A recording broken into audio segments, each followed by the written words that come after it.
Today's story cuts deep. It's set in the wild heart of New Mexico Territory, 1879, where justice moved slower than a man could ride, and danger lived in every shadow.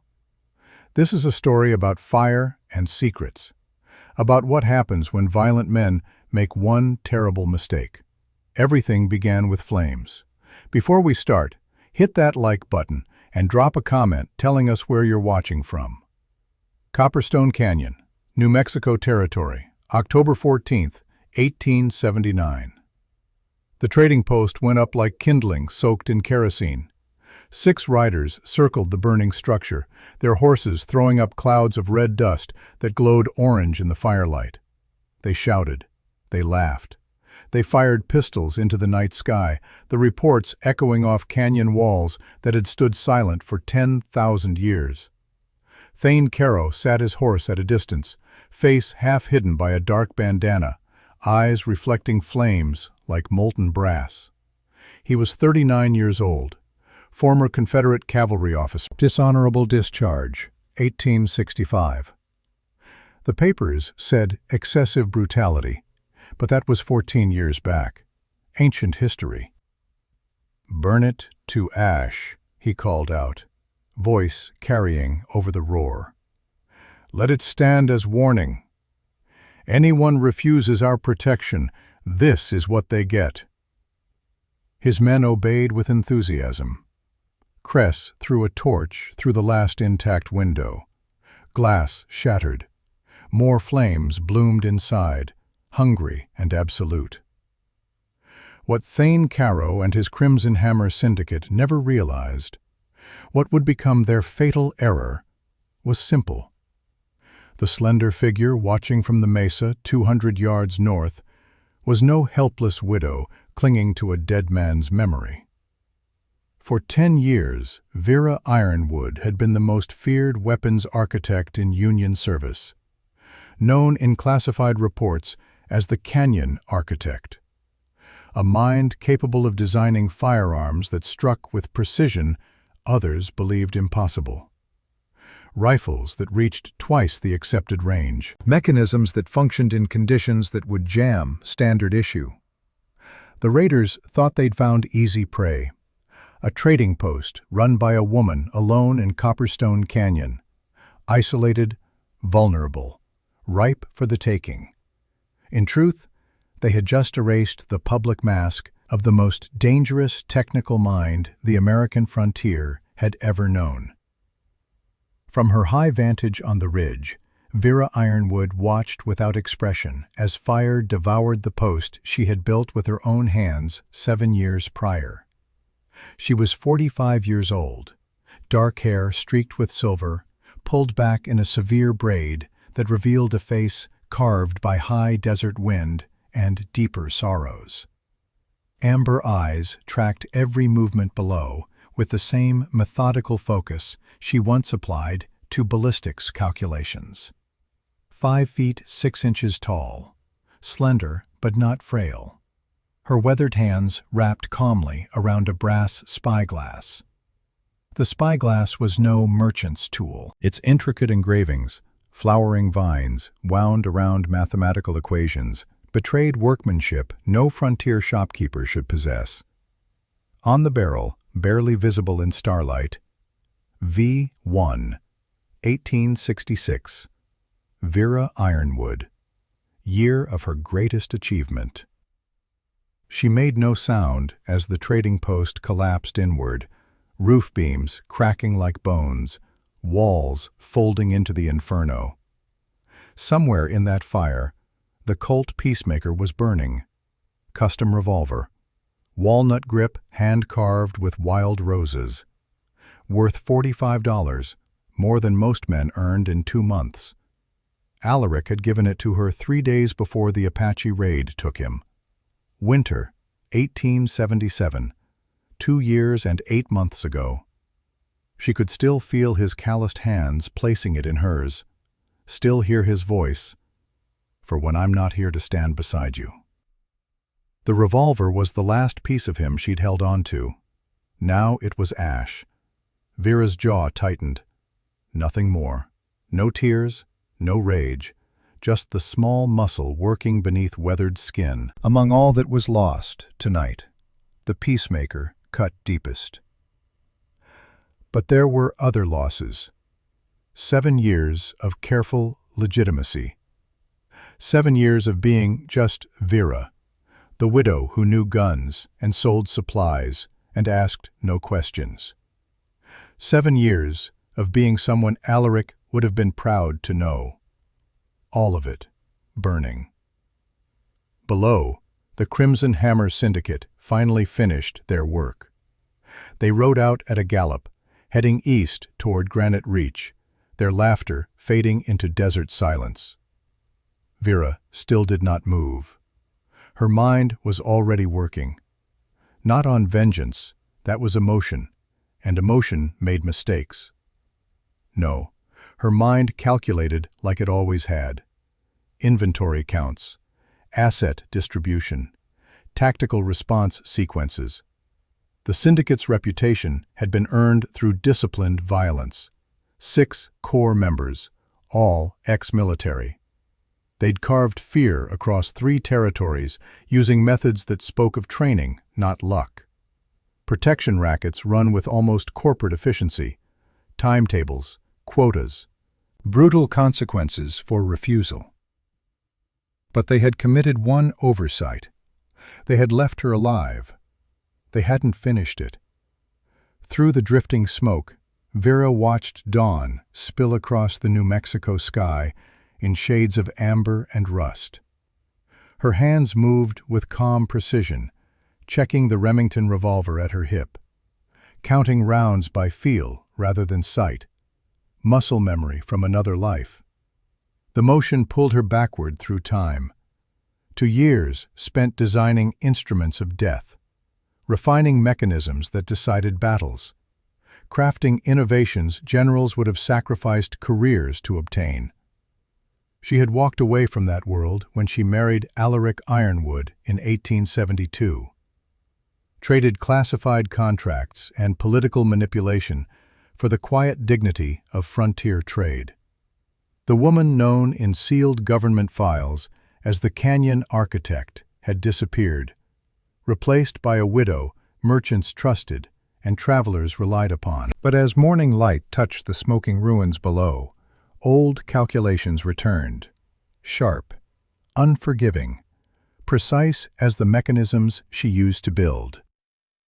Hoofbeats cut through the stillness. Vera tracked the approaching rider through her spyglass.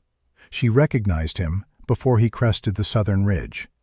Marshal Boone Ashford, 52 years old, built like an oak stump, face carved by 4 decades on the frontier into something resembling canyon rock. He dismounted heavily near the charred remains, boots crunching on ash and broken glass. His expression could have been carved from the same stone as his face. "Heard it from town," Boone said, voice graveled by age and tobacco.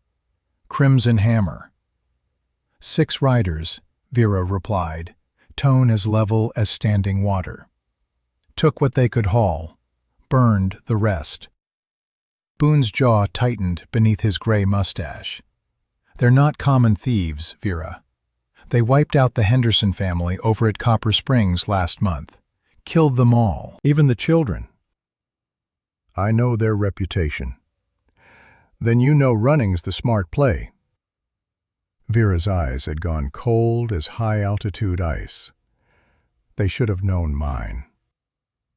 The words came out barely above a whisper, but Boone heard them clear.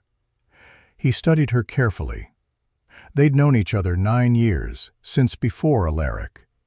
Long enough that Boone remembered certain whispers, stories that circulated in martial circles about a woman who'd done work for the Union, work that stayed classified.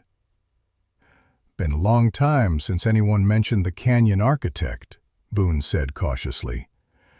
"That chapter closed in 1872, Vera answered.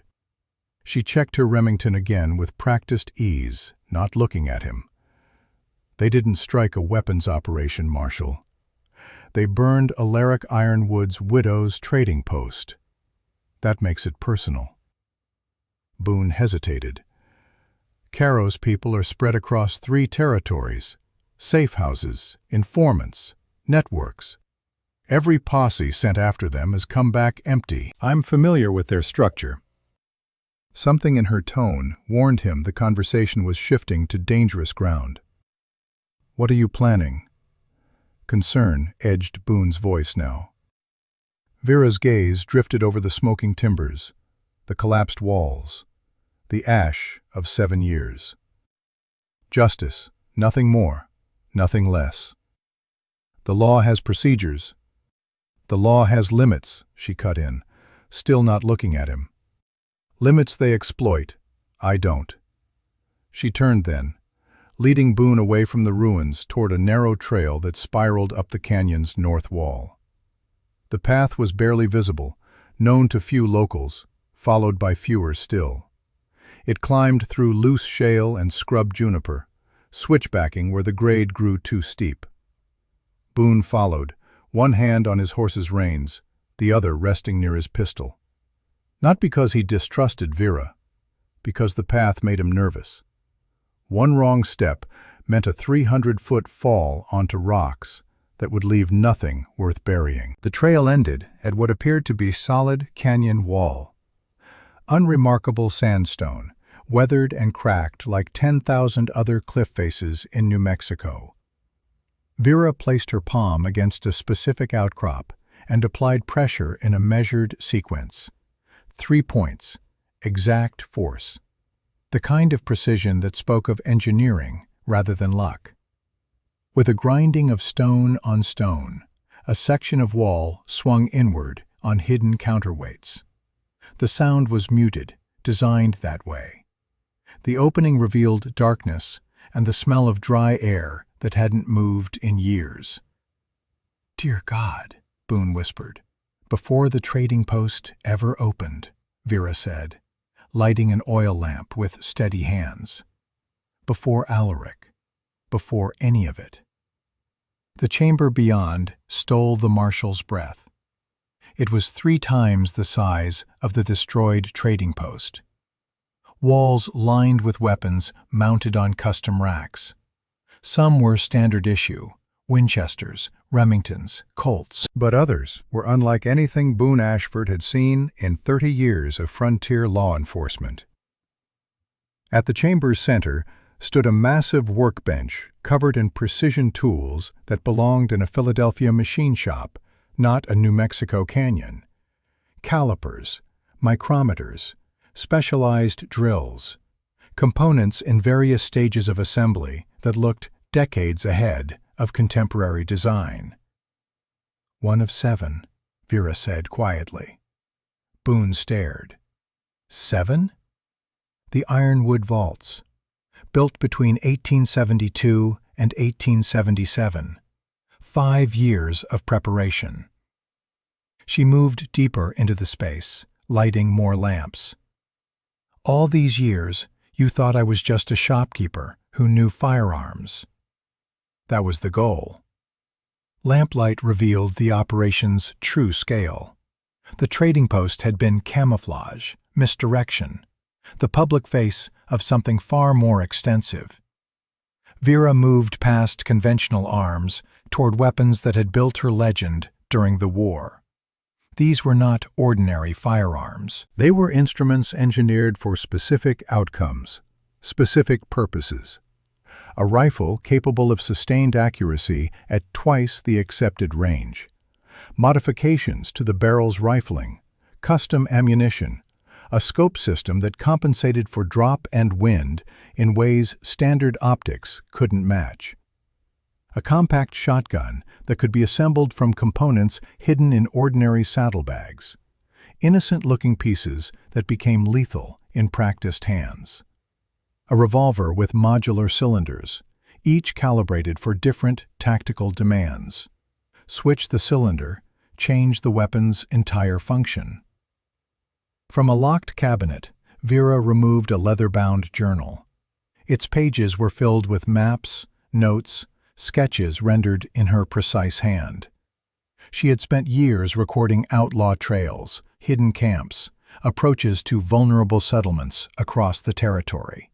Every gang, every operation, every pattern. "This isn't geography," she said, spreading pages across the workbench. "It's intelligence. And it starts the same way every time.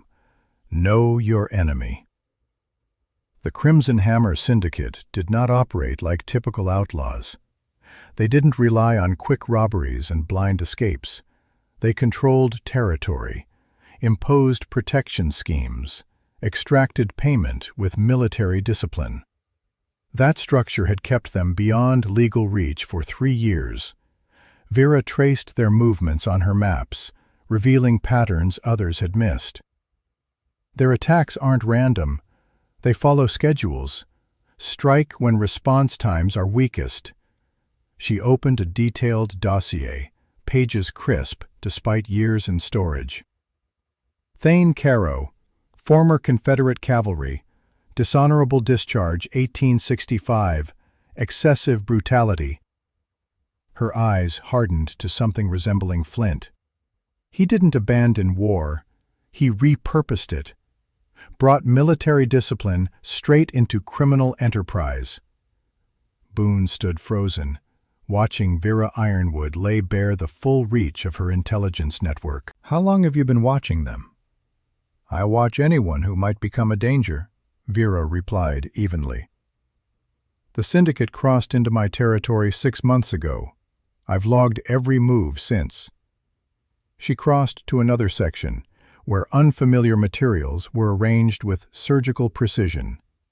Vera's mastery had never stopped at standard firearms.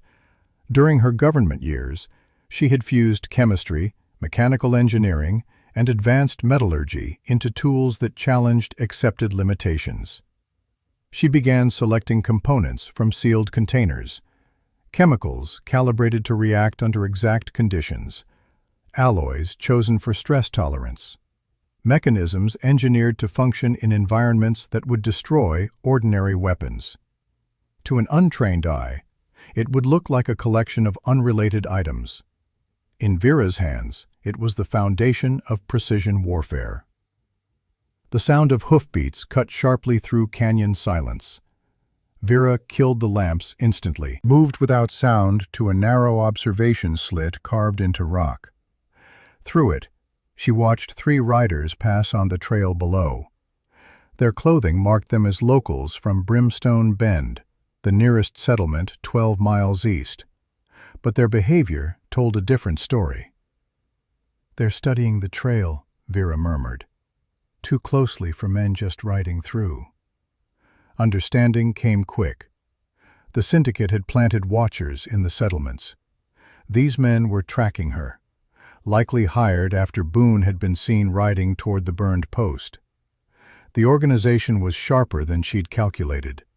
They identified threats early and moved to eliminate them before those threats could organize. She waited until the riders disappeared before relighting the lamps. "That changes the field. They're watching for a lawful response." She returned to the maps, marking new information. "They'll expect a posse." "Not the canyon architect," Boone finished quietly. Vera nodded once. Then she turned to the task of selection. Every weapon chosen with intent. A modified Spencer rifle fitted with custom optics and specialized long-range ammunition. 2 Remington revolvers, their mechanisms tuned to eliminate the telltale hammer click that announced intent before firing. And finally, from a concealed compartment beneath the workbench, she drew out something that made even Boone Ashford step back. The weapon bore little resemblance to any known firearm. Its silhouette was clean and refined. Internal design unnervingly complex. Barrel shorter than standard, but reinforced with materials that shouldn't exist in 1879. "The Widow's Reckoning," Vera said softly. "Alaric named it. Thought the name would keep me from ever using it." She had conceived the design in her final days of government service, 1871. It was so far beyond accepted standards that her superiors ordered prototypes destroyed and schematics burned. They feared its misuse. Feared what it represented, a weapon that could kill from distances men believed impossible, with accuracy that seemed supernatural. Publicly, Vera had complied with a destruction order. Privately, she had finished building it. The Reckoning fired specialized rounds she'd designed herself, custom loads that traveled without the sharp report of conventional gunfire. At range, it made no more sound than wind through canyon grass. The bullets themselves were works of art, carefully balanced, aerodynamically perfect. At close range, it leaves no trace, Vera said, as Boone examined the weapon with professional respect, tinged by something like fear. For ambush, it's near divine. Boone turned the rifle carefully, noting the weight distribution, the unusual scope mounting. "Never thought I'd see something like this outside a federal armory." "You wouldn't," Vera replied. "Officially, it was never built." As she spoke, her thoughts drifted to Alaric Ironwood. He had known pieces of her past, enough to understand the shadows that followed her from years spent crafting instruments of war. He had believed she could redirect those skills, hunting rifles for sustenance, target pistols for sport, tools meant to preserve life on the frontier rather than end it. He believed, "I could leave the canyon architect behind," Vera said softly, running fingers along the Reckoning's stock. "Thought honest work would be enough."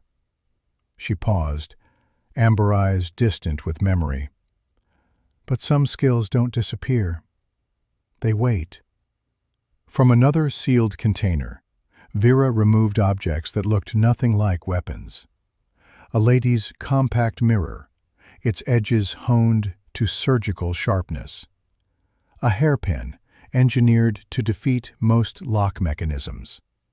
A belt buckle concealing a hidden percussion charge.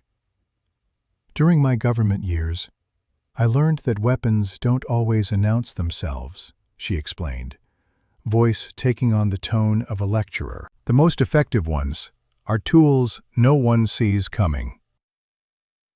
By midday, Vera had assembled an arsenal crafted for a single purpose: hunting the Crimson Hammer Syndicate. Every piece chosen with intent, maintained through years of solitude. The preparation brought back a familiar clarity, the same focused calm that once guided her work on devices capable of shifting the balance of wars. Before leaving the vault, she paused at a small shrine tucked in the chamber's corner. A photograph of Alaric Ironwood rested among hand tools he had made himself. A craftsman's legacy.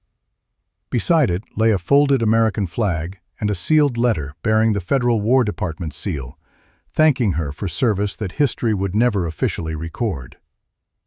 "I tried it your way, Alaric," Vera said quietly to the photograph. "I built things.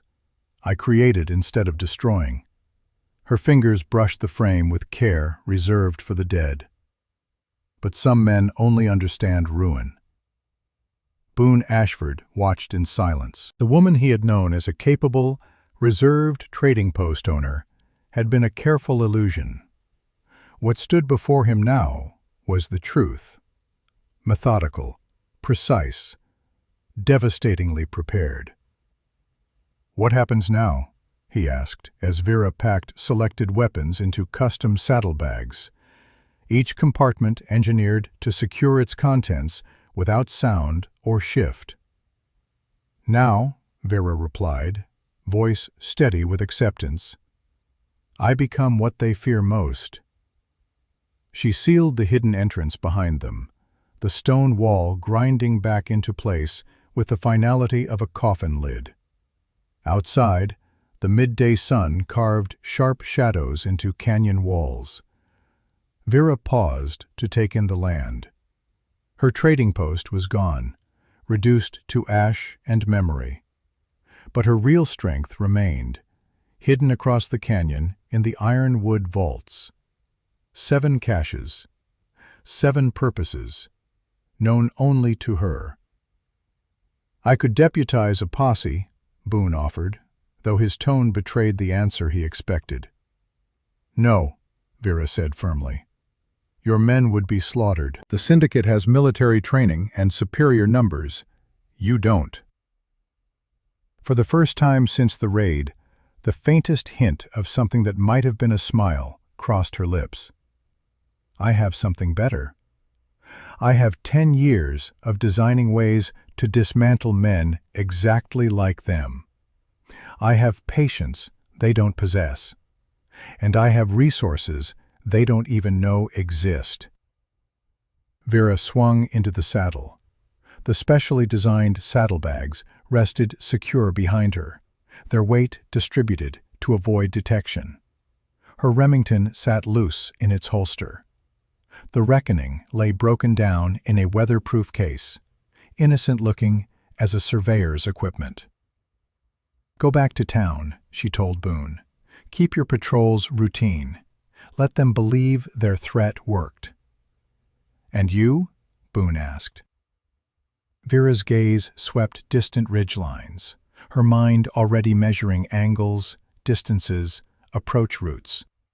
Already calculating the first move in a campaign these men couldn't comprehend. "I'll be taking the Crimson Hammer Syndicate apart," she replied, "piece by piece. I'll start with their eyes and ears in the settlements." She adjusted her hat against the brutal sun. "By the time Thane Caro understands what's happening, it'll already be beyond stopping." As Boone rode back toward Brimstone Bend, he glanced over his shoulder. The lone figure of Vera Ironwood was nearly swallowed by the canyon wall, her form blending into rock and shadow. He had come expecting to console a widow stripped of her livelihood. Instead, he had witnessed the worst mistake in the syndicate's criminal history. They hadn't destroyed a trading post. They had awakened the canyon architect. By twilight, Copperstone Canyon bled into deep purples and dark crimson as Vera reached her second cache. Unlike the primary vault she'd revealed to Boone, this one was built for observation and intelligence gathering rather than open conflict. It lay hidden inside an abandoned silver mine most locals believed sealed after a collapse in 1874. Its entrance was masked by a false rock slide, navigable only by those who knew the exact footing. One wrong step would trigger a genuine slide. Nature's own security system. Inside, the air smelled of damp earth and old timber. Vera lit specialized lamps that burned clean and smokeless, their light spilling across walls layered with detailed maps. Each marked in her precise hand over years of patient observation. Red pins identified confirmed syndicate sightings. Blue marked suspected hideouts. Yellow warned of settlements most vulnerable to their pressure tactics. She slipped off her dust-coated coat and approached a workbench where a peculiar device awaited. Unlike the weapons in her main cache, this instrument carried no obvious martial shape. It resembled a surveyor's rig. Brass fittings, calibrated lenses, adjustable frameworks, but its internal modifications would have confounded any conventional engineer. Vera called the device the Lattice. She had designed it in the final years of the war, when traditional intelligence methods failed to provide the three-dimensional tactical insight commanders needed. It allowed scattered information to be assembled into patterns invisible to standard analysis.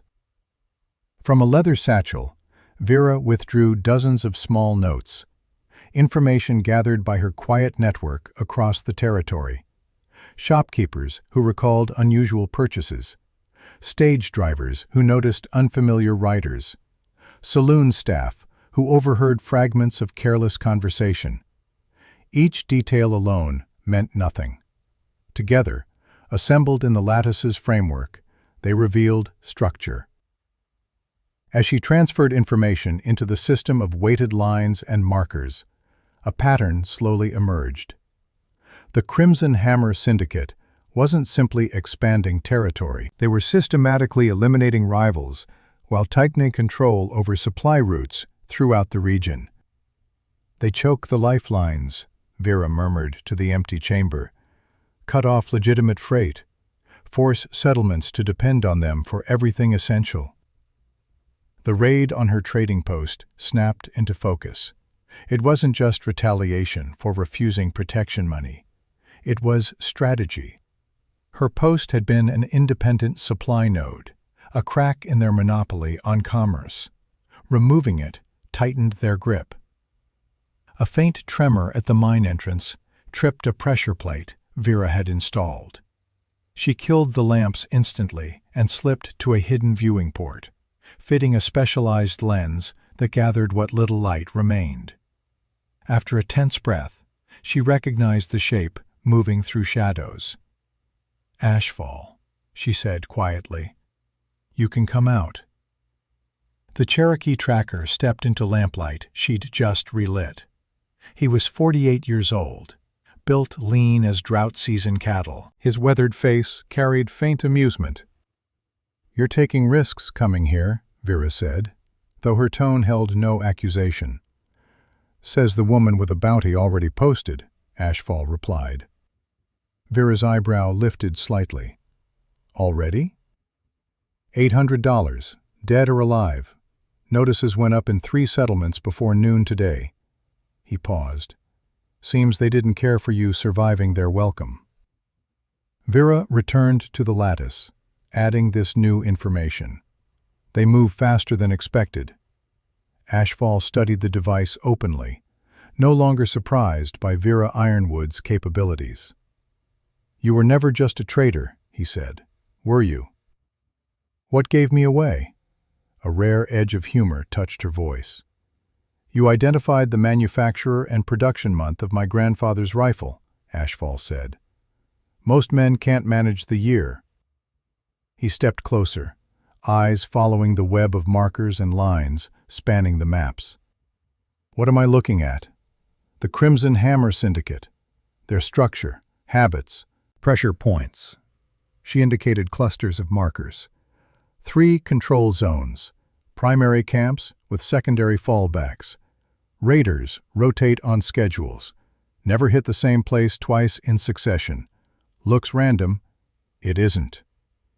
Respect crossed Ashfall's face. "You sound like you fought in the war." "I didn't fight," Vera corrected. "I made sure our side had what it needed to win."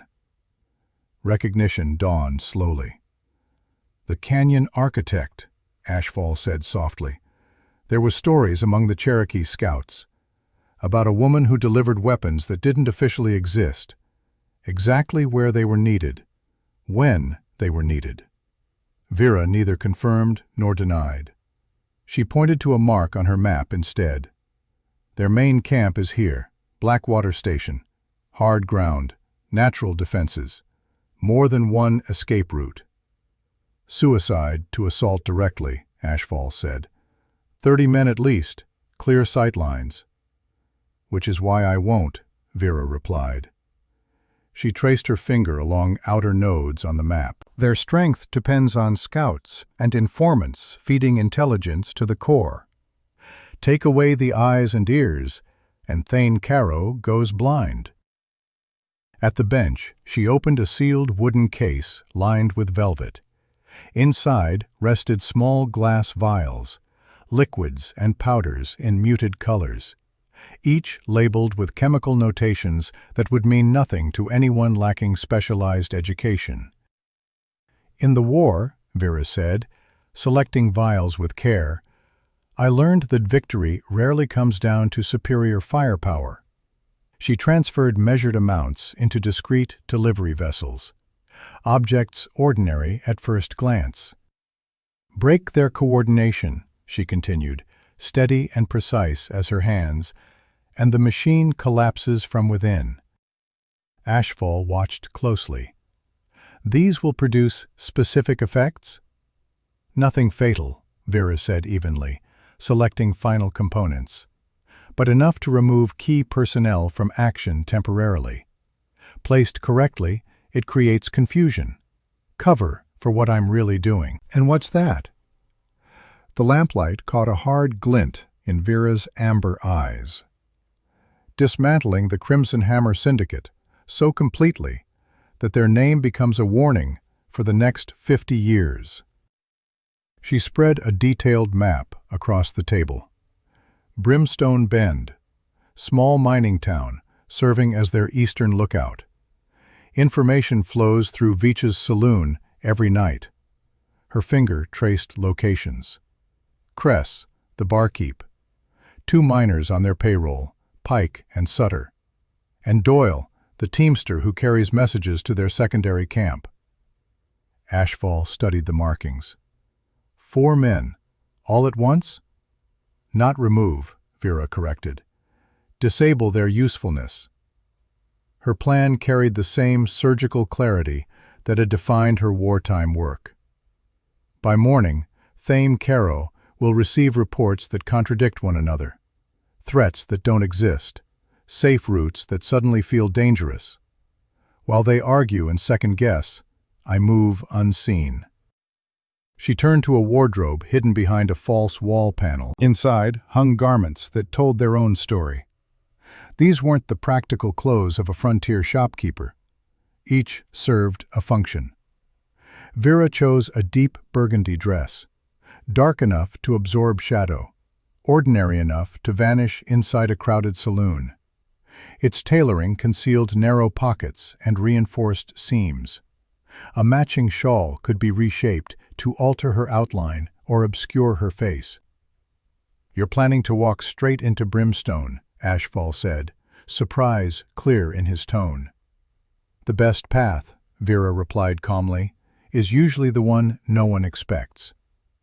She applied subtle cosmetics with practiced precision, shifting her features just enough to blur recognition without looking artificial. A lone woman in mourning drew notice.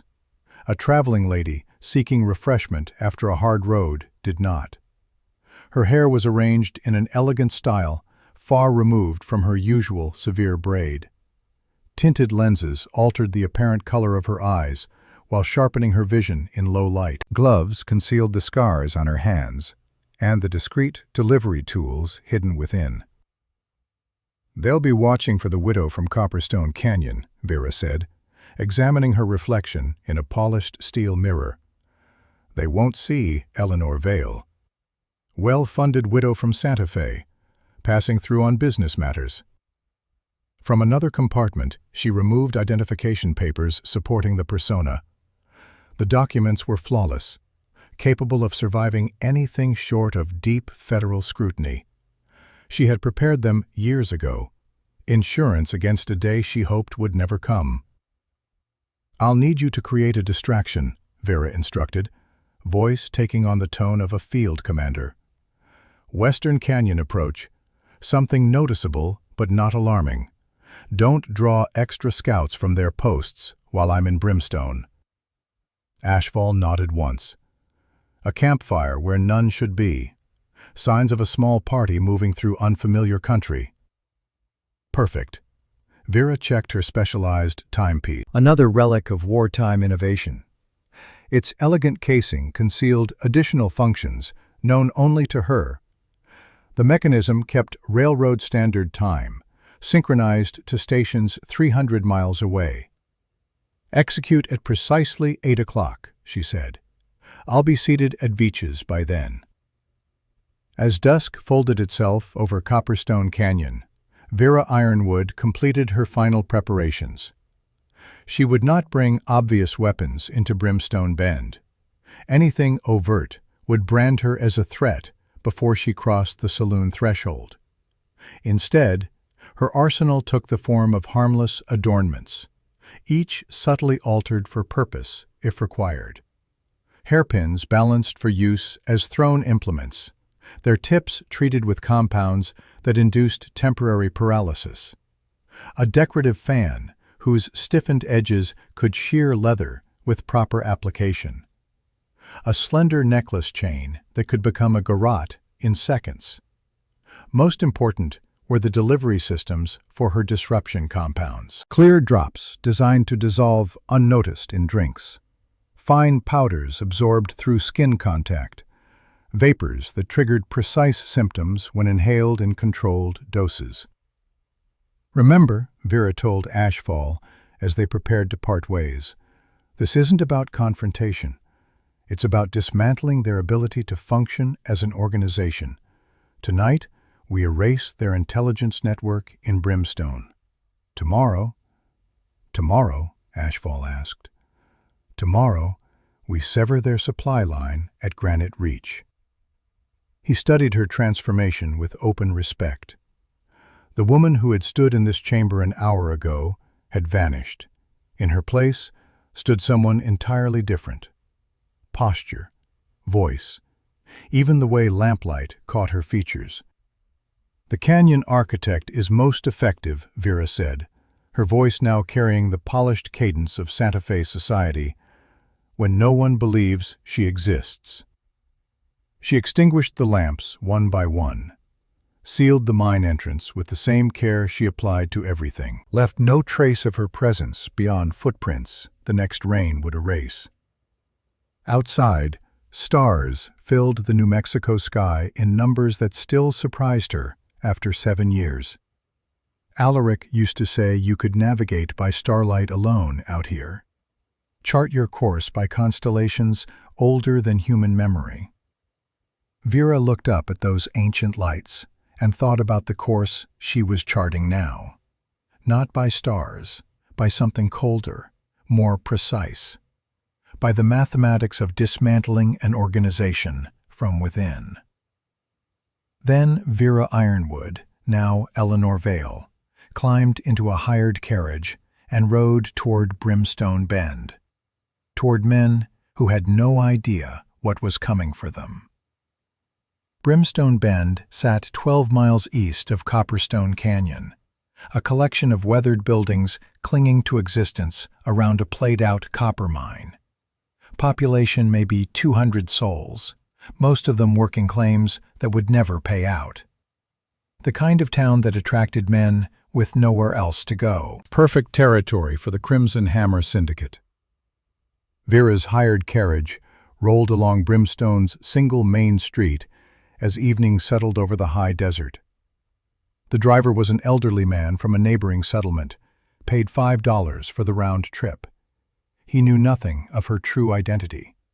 To him, she was just another widow with business interests and money enough to hire private transport. Veach's saloon dominated the street, its windows glowing with lamplight. Piano notes drifted into the cooling air, badly played but enthusiastic. The sound of men forgetting their troubles for the price of rot-gut whiskey. "Wait at the hotel," Vera instructed the driver, her voice carrying Eleanor Vale's refined accent. "I shouldn't be more than 2 hours." The old man tipped his hat and guided the team toward the small boarding house across from the saloon.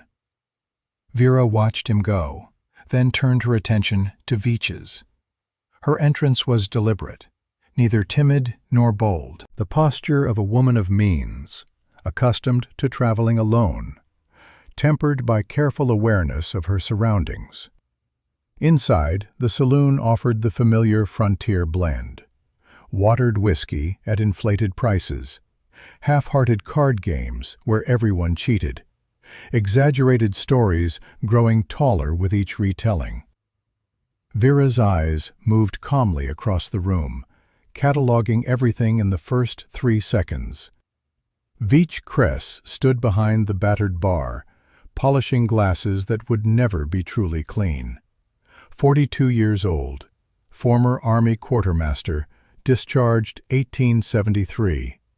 The kind of man who'd learned to skim supplies during the war and never stopped. Pike and Sutter occupied a corner table that gave them clear lines of sight to both the front door and rear exit.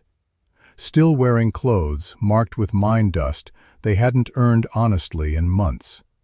Former soldiers, judging by how they sat, how they watched. Hired for experience, not muscle alone. Doyle sat alone at the bar, his trail-worn appearance betraying recent travel from Granite Reach. The teamster who carried messages between syndicate camps. $45 a month, plus room and board. More than honest freight work paid. Vera chose a small table near the piano, well placed to observe them all. Partially shielded by the modest crowd, close enough to hear conversation, far enough to avoid immediate notice. When Myra Dunn approached, the saloon's only waitress, 23 and already tired of frontier life, Vera ordered sherry in Eleanor Vale's cultured tones. She explained her presence with a rehearsed account of business interests in nearby settlements, mining investments, property evaluation, the kind of respectable commerce that raised no suspicion. "Don't see many ladies of quality passing through," Myra remarked, genuine curiosity in her voice, "especially traveling alone." "My late husband believed women were perfectly capable of handling business affairs," Vera replied smoothly. "I found his confidence was well placed." As she sipped her sherry, terrible vintage as expected, Vera watched the quiet signals unfold.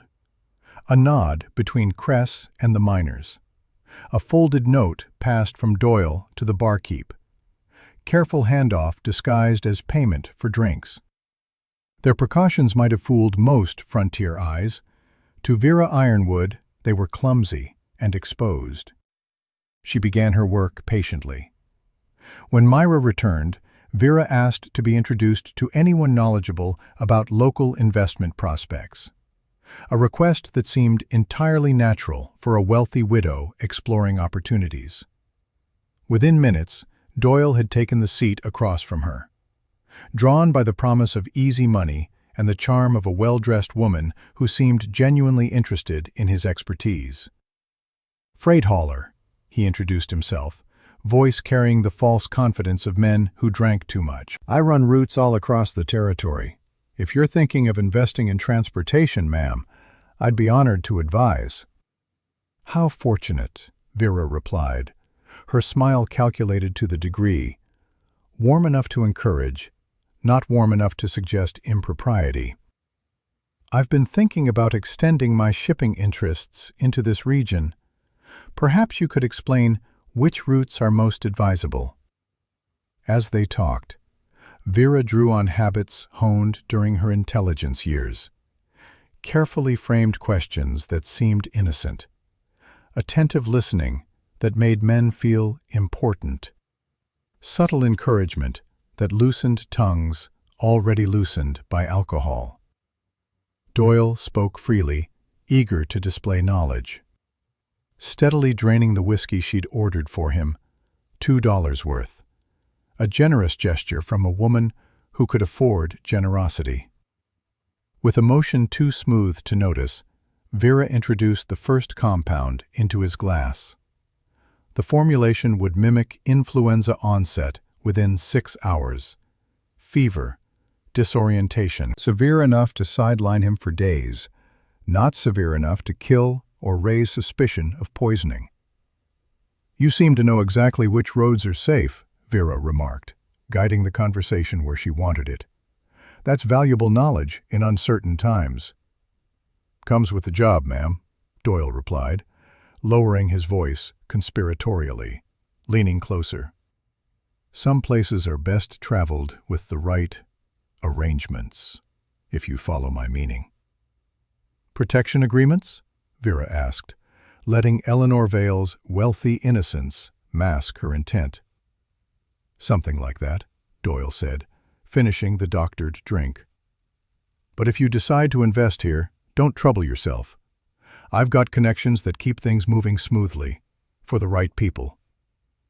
When Vera excused herself an hour later, claiming fatigue from travel, Doyle had disclosed far more than he realized.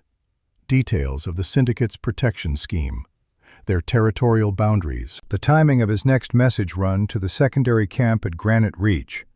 Information worth more than gold in the right hands. Pike and Sutter presented a different challenge. Former soldiers carried themselves with discipline that simple approaches wouldn't penetrate. Direct contact would invite suspicion. Instead, Vera shifted to contingency planning. She arranged for Myra to send drinks to their table. A polite gesture from a lady impressed by hard-working men, Eleanor Vale explained, with just the right touch of naive generosity. $2 more, the cost of doing business. The compound coating the rims of their glasses would absorb through skin contact. No taste, no immediate effect. By morning, it would present as severe food poisoning, violent, debilitating, enough to remove them from action for a week. Kress remained the final obstacle. As proprietor, he stayed behind the bar, refused drinks from customers, watched the room with the wariness of a man who'd survived by being careful. Vera had anticipated that. While reviewing property papers he'd produced, legitimate documents about a warehouse for sale, part of Eleanor Vale's cover story, she accidentally tipped her sherry glass. Created a brief moment of disorder. Glass. Liquid. Apologies. As Kress reached for a towel, Vera activated a delivery mechanism hidden in her ring. A superfine needle, nearly invisible. When they shook hands to conclude their discussion, the compound transferred cleanly through skin contact. "I'm terribly sorry," Vera said, her embarrassment perfectly measured. Eleanor Vale, flustered by her own clumsiness. "Travel fatigue, I'm afraid." "Think nothing of it, Mrs. Vale," Kress replied, unaware that the agent entering his bloodstream would leave him severely disoriented within hours, unable to distinguish reality from hallucination, useless for intelligence work. By the time Vera stepped out of Veitch's saloon into Brimstone's cooling night air, all 4 of the syndicate's local informants had been neutralized. Not one suspected her purpose. Their symptoms would surface hours after her departure, appearing as unfortunate but natural illness rather than coordinated sabotage. Outside, she noted the faint glow of Ashfall's diversionary campfire on the distant ridge. Right on schedule. Anyone watching the western approaches would be focused elsewhere. The operation had unfolded with the precision she demanded of herself. But as Vera walked toward the waiting carriage, something felt wrong. The street was too quiet, the shadows too still. Her hand moved casually toward the hidden derringer strapped to her forearm. .41 caliber. 2 shots. Close range only, but better than nothing. "Mrs. Vale?" The voice came from the alley beside Veitch's. Male, young, confident in a way that suggested a gun already drawn. Vera turned slowly. Eleanor Vale surprised, but not frightened. "Yes?" 2 men stepped into lamplight spilling from the saloon windows. She recognized one immediately. Vane. Thane Caro's youngest lieutenant, 26 years old. Fast with a gun. Faster with his mouth. The second man she didn't know. Local hire, probably. Someone Vane had recruited after the trading post burned. "Thought you might be someone else," Vane said, studying her with eyes that had seen Eleanor Vale, but were now questioning what they saw. "Woman matching your description was asking a lot of questions. Smart questions. About routes and arrangements." Vera's mind calculated angles, distances, odds. 2 men, both armed. Vane's hand rested on his Colt, but hadn't drawn yet. The local's hand was already on his gun. Nervous. That made him more dangerous. "I'm simply a businesswoman," Vera said, Eleanor Vale's refined accent firmly in place. "Surely asking questions is expected when one is considering investments." "Maybe," Vane replied. He took a step closer. "Or maybe you're that widow from Copperstone, the one who survived when she shouldn't have." The local's gun started to clear leather. Vera moved. The confrontation lasted 5 heartbeats. But those 5 beats would be talked about in Brimstone Bend for the next 30 years. Beat 1. Vera's left hand came up, not toward the derringer, toward the decorative fan hanging from her belt. Her fingers closed on it, snapped it open with a motion that looked like startled defense. The fan's reinforced edge caught lamplight as it arced toward the local's gun hand. Beat 2. The sharpened edge sliced through the back of his hand. Tendons severed. His gun fell before firing. He screamed, high and shocked, stumbling backward into the alley wall. Beat 3. Vane's hand dropped to his Colt. Fast, practiced, the kind of draw that killed men. But Vera was already moving. Her right hand went not for a weapon, but for the small vial concealed in her glove's palm. Glass, brittle, designed to break on impact. Beat 4. She threw it. Not at Vane, at the ground between them. The glass shattered, vapor erupted, colorless, odorless, but chemically precise. Vane inhaled it, couldn't help it. His next breath brought the compound directly into his lungs. Beat 5. His draw completed. Colt cleared leather, muzzle coming up. Then his eyes went wide, pupils dilated. The compound struck his nervous system. Not poison, something more targeted. Instant vertigo, the world tilting 90 degrees, his sense of balance destroyed. He fired. The shot went wide by 3 feet, hit nothing but adobe wall. Then Vane collapsed, retching, trying to stand, but unable to tell which direction was up. The Colt fell from his grip. He curled into himself, vomiting. The local was still screaming, clutching his ruined hand. Vera stepped back. Fan closed.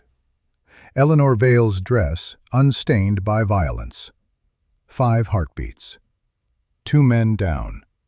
No shots fired from her. No obvious weapons used. Just a lady defending herself with whatever was at hand. Witnesses would remember it that way, if anyone asked. Vera walked calmly to the carriage. "Time to leave," she told the driver, her voice steady despite the adrenaline singing through her veins.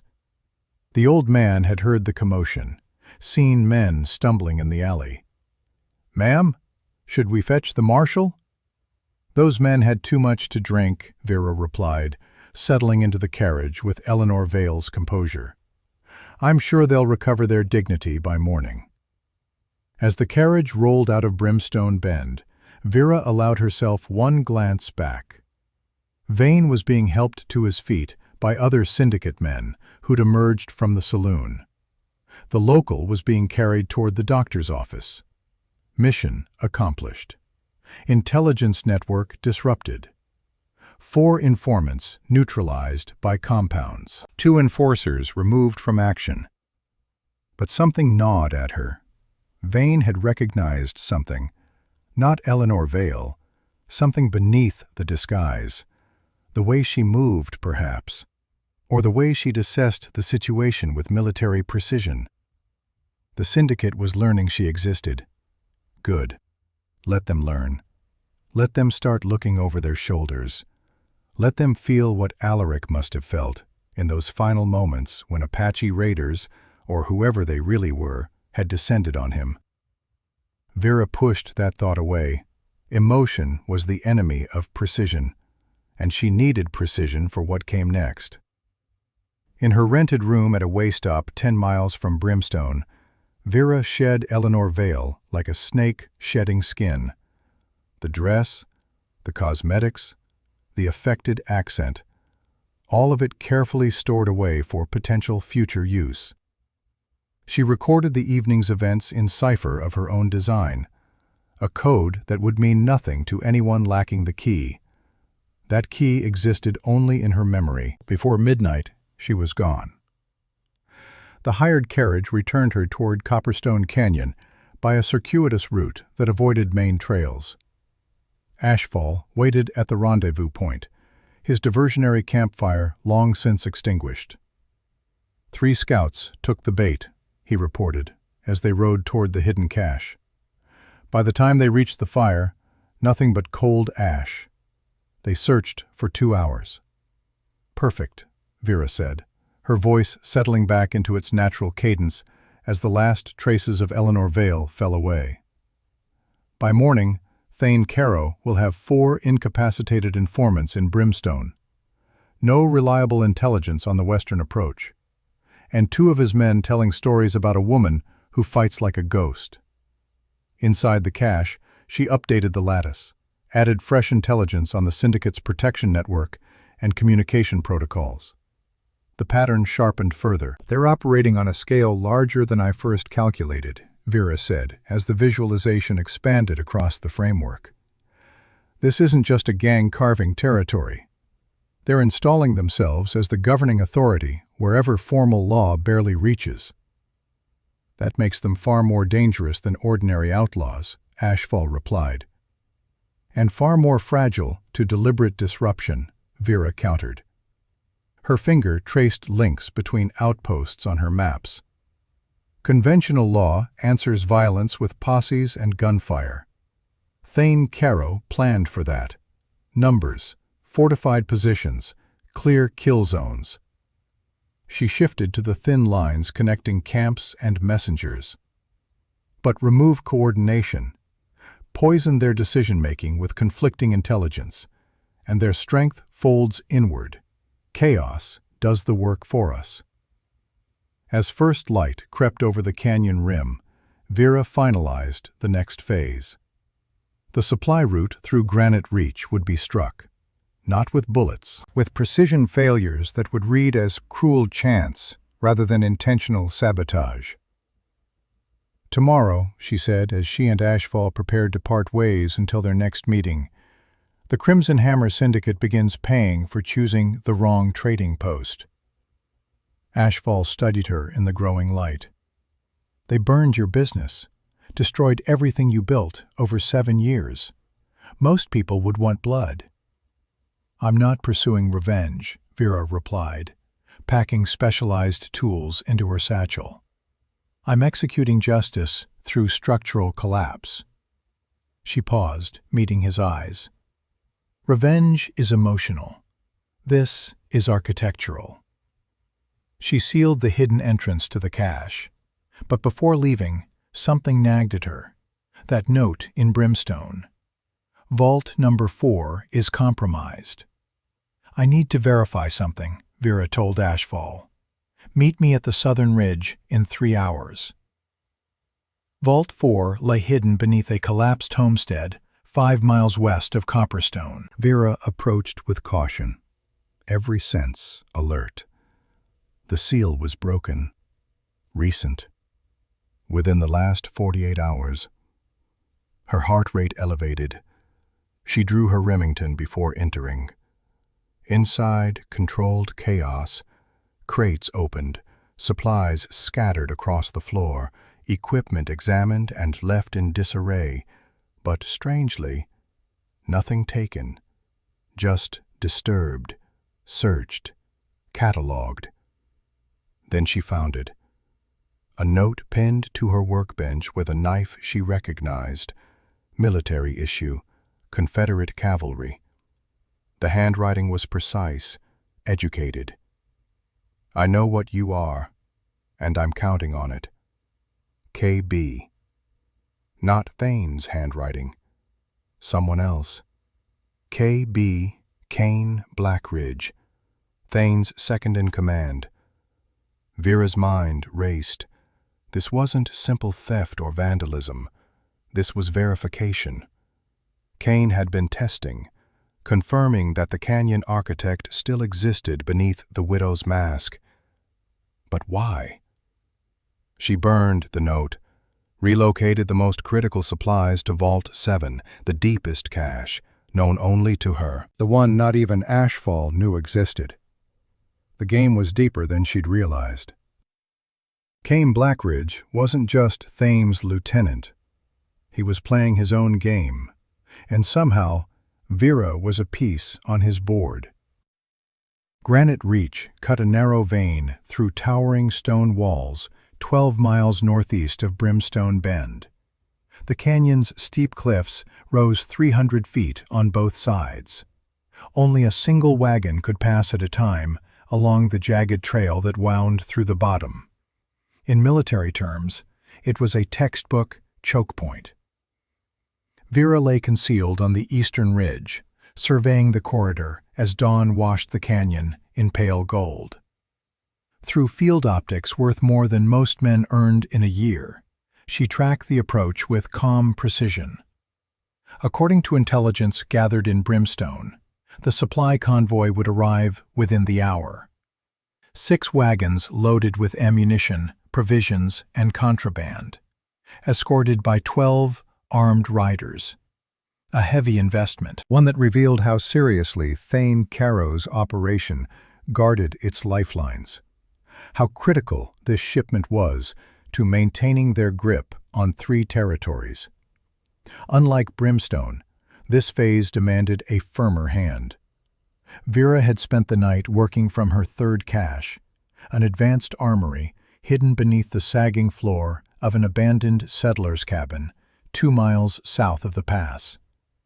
This vault held tools meant for distance and precision, not close confrontation. She shifted her weight carefully, ensuring the rifle at her side stayed invisible from below. The Widow's Reckoning, her most refined creation. Custom-forged barrel, 42 inches long. Sharp's .50 caliber action, modified with improvements that wouldn't be standard for another 20 years. The stock was hand-fitted walnut, not carved with decoration, shaped purely for function, for the way her specific hands and shoulder needed to interface with the weapon. The scope mounted atop was her own design. Glass lenses ground to tolerances that challenged what 1879 manufacturing could achieve. Internal adjustments for windage and elevation, calibrated in increments that would seem insane to contemporary shooters. But Vera Ironwood didn't build weapons for contemporary shooters. She built them for herself. "Range confirmed," she murmured, adjusting the optics. 847 yards. Wind 11 miles per hour northeast. Temperature 68 degrees. Elevation difference 620 feet. From her concealed perch, Vera commanded the entire pass without exposing herself. She had no intention of a direct strike. The syndicate was too well armed for that, too disciplined. Instead, she had reshaped the land itself. Before dawn, she'd positioned discrete mechanical devices beneath unstable rock shelves at 3 points along the canyon. Not explosives. Those were crude, dangerous, left unmistakable signs of sabotage. Her instruments were precision mechanisms, engineered to release stone in ways that mimicked nature's own failures. Rock slides that would look like nothing more than bad luck and unstable geology. The low thunder of wagon wheels reached her ears from the eastern trail, right on schedule. The convoy emerged in disciplined order. Their movements reflected drilled experience rather than outlaw chaos. Deliberate spacing between wagons, alert outriders flanking the column. Men who scanned the ridgelines with the wariness of former soldiers. Through her field glasses, Vera studied them, noted the discipline, the military precision. One man stood out immediately. Kane Blackridge, Thane Caro's second-in-command. 40 years old, former Confederate artillery officer, the syndicate's logistics mind. His presence here confirmed the cargo's value. Kane rarely left the main camp unless the operation was critical. Vera's expression hardened as she watched him. KB. The man who'd left that note in Vault 4. The man who knew what she was, and was counting on it. Her actions in Brimstone had already forced their hand, pulled senior figures into tasks normally handled by lesser men, made them show their faces in vulnerable places. As the wagons rolled into the tightest stretch of Granite Reach, she removed a polished brass cylinder from her kit. Inside, intricate clockwork ticked softly behind narrow glass windows. This was the master trigger. When activated, it would engage her planted mechanisms in a carefully staggered sequence, producing a chain reaction indistinguishable from natural rockslide. Unlike a classic ambush, her goal was not annihilation. Wiping out the convoy would scream sabotage, summon immediate retaliation, bring the full weight of the syndicate down on Copperstone Canyon. What she intended was disruption, damage severe enough to fracture their supply line, subtle enough to pass as cruel chance rather than calculated warfare. Vera studied her breathing, Fingers poised on the trigger mechanism. The canyon was about to fail, exactly as she had taught it to. The lead wagon hit the first marker. Vera turned the brass cylinder 1/4 rotation. Smooth, precise. Below, a section of canyon wall groaned. The sound started deep, built. Then thousands of tons of stone cascaded onto the trail in a controlled avalanche. The teamsters yanked reins. Horses screamed and reared. The convoy halted while outriders scrambled ahead to assess the damage, exactly as planned. While the men focused on clearing debris, Vera reoriented the widow's reckoning. Her true target wasn't the men, it was the wagon second from last. Her reconnaissance had identified it as carrying volatile cargo, ammunition, black powder charges. The spine of their operation packed into wooden crates marked as mining supplies. But she didn't aim at the wagon itself. Her crosshairs settled on a point 20 feet above it, on the trigger mechanism she'd embedded in the cliff face the night before. Hidden behind a thin shell of rock. One deep breath, hold, let half out. Her finger tightened. The widow's reckoning kicked against her shoulder. Not hard. The recoil management system she'd designed saw to that. But enough to confirm the shot was away. The report echoed through the canyon, sharp, unmistakable. 2.1 seconds later, she'd calculated the exact flight time based on distance, elevation, and ballistic coefficient. The .50 caliber round struck home. The hidden mechanism sparked, released. A precisely calculated section of canyon wall came down. Not randomly, not everywhere. Just enough stone, just the right angle. It struck the munitions wagon like God's own hammer. The rear axle shattered. Wooden frame collapsed. Part of the cargo disappeared beneath a blanket of shattered rock and dust. To the men of the Crimson Hammer Syndicate, it looked like fate, bad luck, nature's fury. Kane Blackridge barked orders with the clipped calm of a former officer, not a gang boss, a commander. His men fell into rhythm, securing the site, assessing damage. Vera observed, making mental notes. These weren't common outlaws. They moved like a unit, trained, efficient, dangerous, good. That would make their collapse all the more complete. With another twist of her trigger device, a second controlled slide sealed the pass behind the convoy. The men were boxed in. No way forward. No way back. Kane split his forces. 2 riders dispatched, one eastward to report the delay, one scaling the western wall, searching for a bypass route.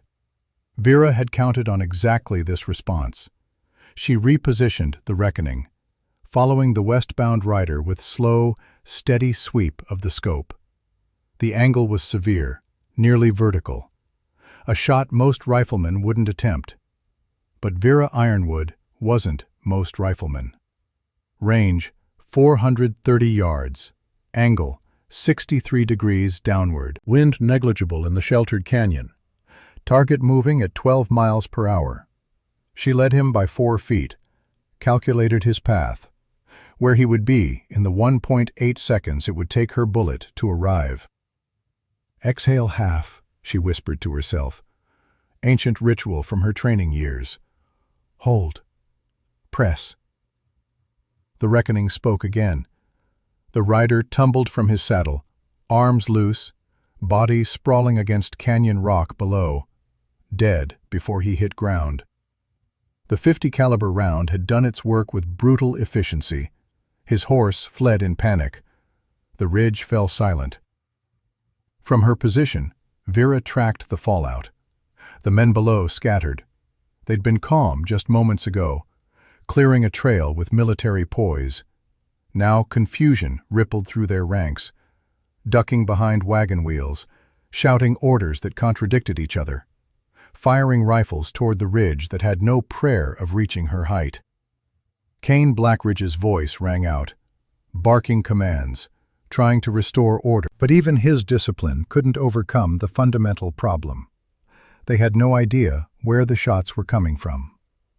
Vera didn't fire again. Didn't need to. That single round had changed everything. What began as an unfortunate rock slide now stood exposed for what it was, an ambush. But from where? From whom? That mystery alone would fracture their focus, burn daylight while they second-guessed every rock and shadow. She dismantled the reckoning with methodical care, stowing each component in its custom case. A balanced pack made for rapid withdrawal. By the time Kane's men assembled a search unit to comb the eastern ridge, Vera was already gone, gliding through a dry wash toward a secondary observation point 200 yards northeast. From there, she resumed her watch, unseen, patient. Below, the scene churned with mounting frustration. The supply line was crippled. One wagon destroyed, munitions lost beneath stone, a man dead, the pass blocked at both ends. The convoy was paralyzed in the heart of Granite Reach, exactly where she wanted them. Kane Blackridge tried to maintain control, but his jaw clenched tighter with every passing hour. He had 3 bad options: send for help and admit weakness, abandon position to guard what remained, or dig in and hope no second strike followed. Help would be slow. Hope was useless against someone like Vera Ironwood. And abandoning the convoy?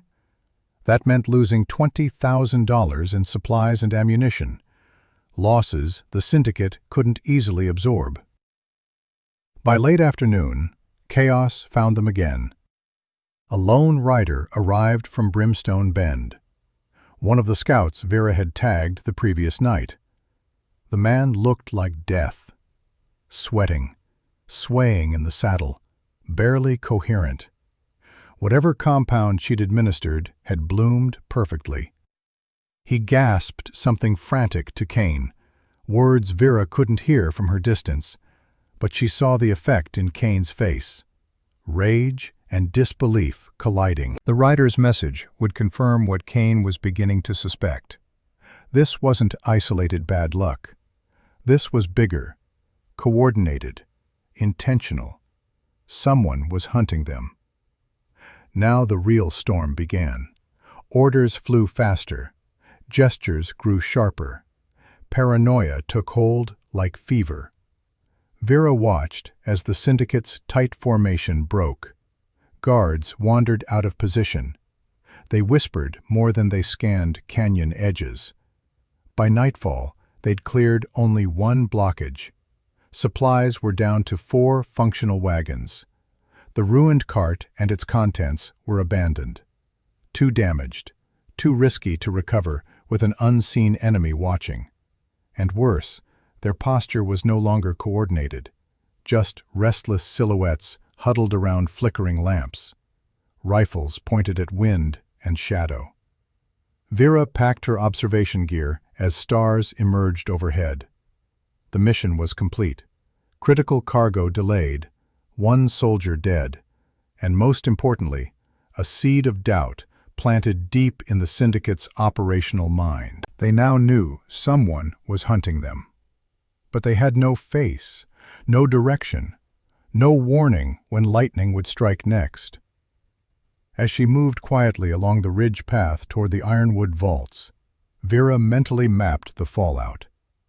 The delay at Granite Reach would starve their western outposts of ammunition. The dead man would force personnel reshuffling. The mounting uncertainty would trigger sweeping security shifts. They'd stretch themselves thin, trying to plug leaks in a dam already cracking from within. But Ashfall was waiting at the third cache with news that changed everything. "They've captured Marshal Boone," the tracker said, his usually calm voice tight with concern. "Took him this morning. He's being held at Blackwater Station." Vera's hands stilled on the equipment she'd been storing. "How?" "He rode out to investigate reports of syndicate activity near Copper Springs. Alone, against my advice." Ashfall's expression was grim. "They've sent word. They'll execute him at dawn unless you surrender yourself." The world tilted slightly. Boone, the one lawman who'd believed in her, who'd kept her secrets, who'd offered help without asking questions about her past, captured because she'd started this war. "There's more," Ashfall continued. "Thane Caro is at Blackwater now. All 6 of his remaining lieutenants have been called in, full council, including Kane Blackridge." Vera's mind raced through implications. He's consolidating, pulling everyone to the core. Or setting a trap, using Boone as bait to draw you out. Probably both. She crossed to her maps. Blackwater Station sat 23 miles northwest, built on high ground with clear approaches, defensible. Exactly the kind of position former military men would choose for a stronghold. 30 men, minimum, fortified, alert, and now holding the one person who'd shown her kindness in the 2 years since Alaric's death. Vera felt something she hadn't allowed herself to feel since Brimstone, since pulling that fan across the local's hand, since watching Vane collapse from her chemical compound. Doubt. Was this justice? Or was she simply creating more violence, more death? Alaric's voice echoed in memory, words from their last real conversation before the raid. "Violence only ends when someone chooses to stop. Be the one who stops, Vera. Please." But if she stopped now, Boone died. The syndicate continued terrorizing settlements. Others would suffer what she'd suffered. There had to be another way. There had to be. "Vera," Ashfall's voice cut through her spiral. "There's something else you need to know." He handed her a crumpled piece of paper, a wanted poster, fresh ink, her face rendered in crude sketch. The name was wrong. They didn't know who she really was yet. But the description was close enough. $800, dead or alive. And below the bounty, a message in handwriting she didn't recognize. Precise, educated. To the architect who changed the war. "I've been positioning pieces for 15 years. Now the board is set. KB." Not Thane's revenge for his brother. Kane's game. And she was a piece he'd been moving all along. That night, Vera rode alone to Alaric's grave, a simple wooden cross on a hillside overlooking Copperstone Canyon. She'd carved his name herself. Alaric Ironwood, 1830 to 1877. Beloved husband, honest craftsman, She knelt in the dust and let the tears come. First time since his death she'd truly allowed herself to break. "I thought I was doing the right thing," she whispered to the weathered wood. "Thought I was protecting people. But I'm just making it worse." The desert wind offered no answers. "You told me to stop, to choose peace over violence, and I promised I would." Her fingers traced the carved letters of his name. "But they came anyway. They burned everything. And when I fought back, I told myself it was justice." She pressed her forehead against the cross. "I'm lying to myself, aren't I? This isn't justice. It's just me using what I'm good at because I don't know how to be anything else." The stars wheeled overhead, silent, eternal, indifferent to human struggles playing out beneath them. "I don't know if I can stop now," Vera said. "Boone will die if I don't act. Others will die if I do. There's no clean answer anymore." She stayed there for an hour, maybe more, until the tears dried and something harder settled in their place. Not rage, not even determination, just acceptance. She was the canyon architect. That's what she'd always been. What Alaric had loved, despite knowing the darkness it carried. What the Union had used to shorten a war. What she'd tried to bury under 7 years of honest trade. But some identities couldn't be buried. They were foundational, built into the architecture of who you were. Vera stood, brushed dust from her knees. "I'll finish this," she told the grave. "Not because I want to, because it's the only language Thane Caro and Cain Blackridge understand." She paused. "But after, if there is an after, I'll do what you asked. I'll stop. I'll find another way." The wind picked up, carrying the scent of sage and distant rain. Vera walked back to where Ashfall waited with the horses. "Blackwater Station," she said. "We need to scout it. Every approach, every weakness, every pattern in their patrols." "And then?" Vera's eyes had gone cold and clear as high-altitude ice. "Then I'm going to dismantle the Crimson Hammer Syndicate so completely that their name becomes a cautionary tale for the next 50 years. She swung into the saddle. "Tomorrow night, when they're all gathered in one place, when they think they hold all the cards because they have Boone. That's when we strike? That's when I become what Cain Blackridge has been hunting since 1864. Vera turned her horse toward the distant lights of Blackwater Station, barely visible on the northwestern horizon. The canyon architect, in full. Blackwater Station loomed at the edge of Rattlesnake Valley like a monument to violence and control. This wasn't some makeshift outlaw camp. Stone foundation, timber walls, a wide, sweeping veranda, built to last, built to rule, built with blood money extracted from 3 territories. From a vantage point half a mile east, Vera adjusted her field optics as late afternoon sun cast jagged shadows across the valley below. She counted horses, marked sentries, read body language in the way men moved across the compound. Her intelligence had been accurate. Thane Caro had summoned every remaining lieutenant, a full consolidation of power. 7 horses for 7 men, she whispered, plus Thane makes 8, and Cain Blackridge makes 9. Beside her, Ashfall crouched low, watching through his own glass. "Never seen them all in one place before. They must be terrified." "They are," Vera corrected. "Brimstone fell silent. Granite Reach cost them a fortune. They're pulling everyone to the center because the edges are burning." She shifted her scope to the 2nd floor. Through a window, she glimpsed a figure tied to a chair. Marshall Boone Ashford.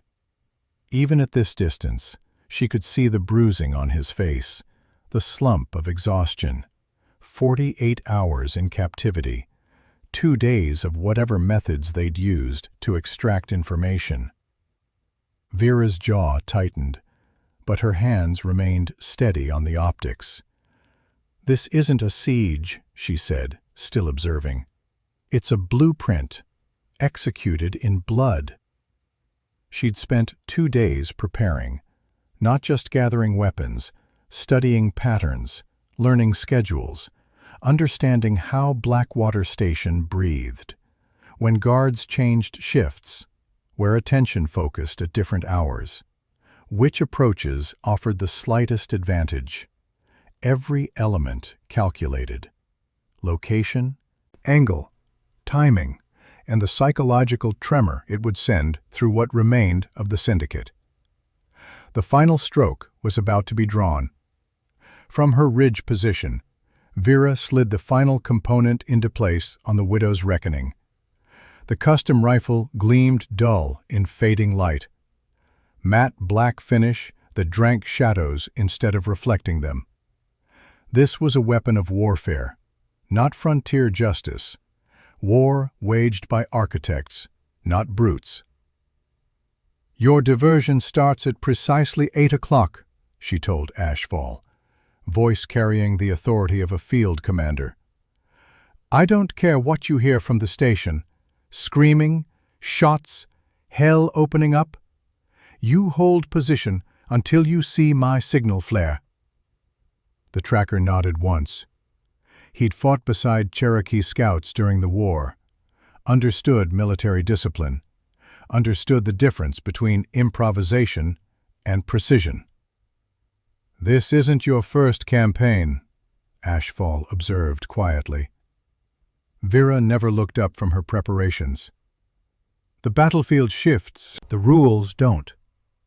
Apply pressure to the right structural points, and even the strongest systems collapse." Inside Blackwater Station, the entire command of the Crimson Hammer Syndicate was fracturing. She couldn't hear their conversations, but she didn't need to. Her maps, her network, her understanding of how organizations broke under pressure, told her everything. "They're cracking from the inside," Vera murmured, adjusting her scope. Exactly as planned. Tonight's operation wasn't stealth, wasn't brute force either. It was symphony, composed in chaos, conducted in silence. Phase 1 would begin at twilight. Devices planted the night before by Ashfall's network. 2 Navajo trackers Vera had paid well for their silence, began releasing compounds into Blackwater Station's air. Not lethal, never lethal unless absolutely necessary, but engineered to fracture perception. The compounds would shift distances, turn hallways into mazes, transform whispers into threats, just enough to shatter judgment without rendering men unconscious. 20 minutes later, Phase 2 activated. Acoustic generators positioned in 3 locations around the station. Devices producing sound below human hearing range. Infrasound. Frequencies that vibrated through wood and bone without conscious detection. The effect was primal, instinctive dread. Floorboards groaning without cause. Walls humming like approaching collapse. Men's hearts racing without understanding why. Through her scope, Vera watched the fallout. Sentries abandoned their posts. Men retreated from corners as if shadows were alive. Inside the station, silhouettes moved frantically. Someone flung open a shutter, barking orders at darkness. Kane Blackridge, she recognized him from Granite Reach, stood on the veranda, attempting to impose order. But even his military discipline couldn't overcome the fundamental problem. They were fighting an enemy that didn't exist in any form they could comprehend. "They're unraveling," Ashfall whispered. "No," Vera corrected, eyes still pressed to her scope. "They're collapsing. External pressure just accelerated internal fracture." She turned a dial on her brass control mechanism. The wind shifted, carrying more compounds toward the station. The final act was near. Just as the syndicate thought the worst had passed, Vera deployed her final psychological weapon. Hidden devices near the horse corral released ultrasonic pulses, frequencies that agitated animals into frenzy without being audible to human ears. Horses screamed, kicked, broke their tethers and scattered into the desert. Simultaneously, modified mirrors on distant ridgelines flashed coordinated signals, ghost messages, Morse code that meant nothing but suggested everything, made it look like an army was surrounding Blackwater Station on all sides. To the men inside, it appeared they were being hunted by phantoms. "They'll believe we're a full military unit," Vera whispered. "But it's just mirrors and fear." She settled behind the Widow's Reckoning, loaded 7 custom rounds, each one handcrafted over the past 2 days, each one a tool of precision. 7 shots for 7 pillars. Her first target appeared in a second-floor window. One of Thane's top men. She didn't know his name. Didn't need to. What mattered was his position in the organization's structure. The Reckoning fired with no more noise than wind through canyon grass. The lieutenant fell without sound, without warning. Just there one moment, gone the next. Second target. Adjust for slight wind change. Fire. Drop. Third. Fourth. Fifth. Each round was tailored not just for elimination, but for maximum psychological impact.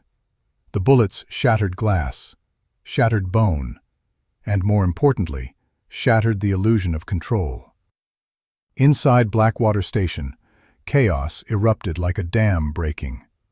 Men burst through doors, firing into shadows that held no enemies. Others mounted horses that immediately bucked them off with primal terror. Some just ran blindly into the desert, abandoning positions and brothers alike. None had any idea where death was coming from. They only knew they were losing. Through her scope, Vera tracked Kane Blackridge. Blood streaked his coat from a ricochet that had caught his arm. He screamed for order, for discipline, for anything resembling the military precision they'd relied on. But the machine was breaking, and Vera Ironwood held every lever. "Now," she told Ashfall, pulling a specialized flare pistol from her coat. "Drop the curtain." The red flare painted the valley like a slash of arterial blood against the darkening sky. From 3 positions, men emerged. Not Ashfall's full network, just 6 men total, but positioned to appear like 30 in the darkness and confusion. They didn't even need to fire. The syndicate survivors surrendered without resistance, hands raised, weapons dropped. The fight drained out of them like water from cracked stone. They were already defeated before the first lawman's boot touched ground. But 3 men remained inside Blackwater Station. Thane Carrow, Vane, his fastest gun, and Kane Blackridge, holding Marshal Boone between them.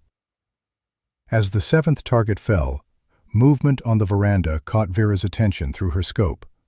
Not Thane, not Vane. Kane Blackridge. He stepped into lamplight, dragging Marshal Boone with him. But something was wrong. Kane's posture, the way he held the gun to Boone's head, too practiced, too calm. While everyone else panicked, Kane moved with purpose, with intent. Through her scope, Vera saw him mouth something to Thane, saw Thane's face twist in confusion, then rage building like storm clouds. "Brother?" Thane's voice carried across the compound, raw with disbelief. "What are you—" Kane shot him. Not to kill. The bullet took Thane in the shoulder, spinning him against the wall. Blood bloomed across his shirt like a dark flower. 15 years, Cain called out. Not to Thane, to the darkness where Vera hid. His voice carried pride, satisfaction, the tone of a chess master revealing a winning strategy. 15 years I've been positioning pieces, building the Crimson Hammer, waiting for you to show yourself. Vera's blood ran cold. I hired the Apache who killed your husband, Mrs. Ironwood. Cain's words cut through the night like a blade. Oh yes, I know exactly who you are. Alaric Ironwood had to die. You had to hurt, had to be forced back into the game. The truth struck like a physical blow. Not Thane's revenge, Cain's manipulation. All of it. Everything since Alaric's death. A chess game she hadn't even known she was playing. I needed the canyon architect to destroy my brother, Cain continued, his voice carrying across the valley with theatrical precision. Thane was weak, sentimental about family honor. But you? You were the weapon I required. I just needed to aim you correctly. Thane, bleeding against the wall, stared at his brother with betrayal burning in his eyes, deeper than any bullet wound. You used me? Used our brother's death at Cold Harbor?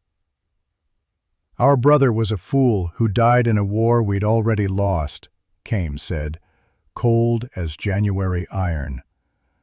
But his death gave me leverage, gave me Thane's rage to build upon. And when I discovered the legendary canyon architect had retired to Copperstone Canyon, he smiled. Well, that made everything so much simpler.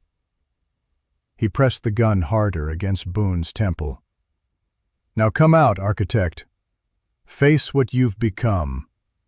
The weapon I always knew you were. Vera's mind raced through every calculation, every plan. All of it manipulation. She'd been Cain's bullet from the start. But weapons can choose their targets. She stood, stepped into lamplight cast by the burning station. Hands visible, but holding the widow's reckoning. You're right, Vera said, her voice carrying across 50 yards of open ground. You aimed me, but you forgot something crucial. What's that? Cain's confidence never wavered. Weapons I design don't miss. And they sure as hell don't follow orders once they understand the game. What happened next would be argued about in territorial courts for years to come. The gunfight lasted 8 heartbeats. But in those 8 beats, the Crimson Hammer Syndicate died completely. Beat 1. Vera's finger tightened on the reckoning's trigger. But she didn't aim at Cain. She aimed at the Winchester rifle leaning against the veranda post behind him.